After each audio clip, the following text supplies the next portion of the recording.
আজ সকালেই x handle থেকে নিজের রাজনৈতিক পরিচয় মুছে দিয়েছিলেন কুণাল ঘোষ। তারপর থেকেই শুরু হয়েছিল জল্পনা এবং তারপর যেটা দেখা গেল যে দুই পদ থেকেই তৃণমূল কংগ্রেসের দুই পদ থেকেই ইস্তফা দিলেন কুণাল ঘোষ। রাজ্য সাধারণ সম্পাদক ও মুখপাত্র এই দুটি পদ থেকেই কুণাল ঘোষ ইস্তফা দিয়েছেন। শুধু তাই নয়, তিনি সরকারি কোনো নিরাপত্তা নেবেন না এমনটাও কিন্তু জানিয়ে দিয়েছেন।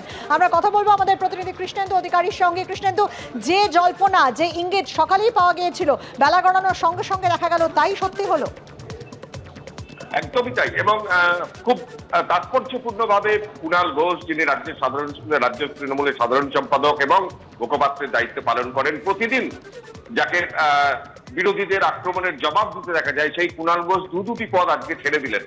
এবং যেটা জানা যাচ্ছে যে মমতা বন্দ্যোপাধ্যায় এবং অভিষেক বন্দ্যোপাধ্যায় দুজনের কাছেই তিনি এই বার্তা পৌঁছে দিয়েছেন যে তিনি এই দুটো পদে আর থাকতে চান না। এবং শুধু তাই নয়, রাজ্য সরকারের দেওয়া যে সিকিউরিটি বা নিরাপত্তা, সেই নিরাপত্তা পর্যন্ত আজকে প্রত্যাখ্যান করেছেন, সেই সিকিউরিটি তিনি নেননি। এবং এই প্রসঙ্গে একাধিক কারণ উঠে এসছে। জল্পনা তৈরি হয়েছে যে রাজ্য সাধারণ সম্পাদক কুণাল ঘোষ প্রতিদিন তৃণমূলের হয়ে ব্যাটিং করেন, তার এই পরিণাম কেন? তিনি হঠাৎ কি হলো আচমকা দুটি পদ ছেড়ে দিলেন। সকালবেলায় এক্স হ্যান্ডেলে তার রাজনৈতিক পরিচয়কে মুছে দিয়েছিলেন, ডিলিট করে দিয়েছিলেন এবং তখন থেকে জল্পনা তৈরি হয়েছিল। তারপর যত বেলা গড়ায় তত জানা যাচ্ছে যে স্বয়ং মমতা বন্দ্যোপাধ্যায় এবং অভিষেক বন্দ্যোপাধ্যায়ের কাছে ইস্তফার কথা তিনি জানিয়েছেন। এবং পরপর দুটো টুইট কিছুক্ষণ আগে তিনি করেছেন, যেটা যথেষ্ট তাৎপর্যপূর্ণ। তুমি জানো প্রধানমন্ত্রী এসছেন আজকে, এবং সেই প্রধানমন্ত্রীর কথা উল্লেখ করে আজকে কুণাল ঘোষ কিছুক্ষণ আগে লিখেছেন যে ঘটনা হলো যে প্রধানমন্ত্রী যেভাবে কুৎসা করে গেছেন, যুক্তি দিয়ে একদম তাকে ধুয়ে দেওয়া যায়, কিন্তু তার যারা কড়া সমালোচনার দায়িত্ব যাদের, সেই বিরোধী দলনেতা, লোকসভার দলনেতা, তিনি তো প্রধানমন্ত্রীরই লোক। অর্থাৎ কোথাও শাসক দলেরই কোনো নেতাকে উদ্দেশ্য করে তিনি একদম তীব্র কটূক্তি করছেন। এবং একাধিক কারণ উঠে এসছে কেন কুণাল ঘোষ এটা করলেন। দুটো পদ ছেড়ে দিলেন, যাকে প্রতিদিন দলের হয়ে ব্যাটিং করতে দেখা যায়। যেটা সূত্র মারফত জানা যাচ্ছে বা কুণাল ঘোষের ঘনিষ্ঠ মহলসূত্রে জানা যাচ্ছে যে আজকে কাঁথি এবং তমলুকের সাংগঠনিক সভা, সেখানে রাজ্যের তৃণমূলের সভাপতি উপস্থিত আছেন, কিন্তু সেই সভায় আমন্ত্রণই পাননি কুণাল ঘোষ।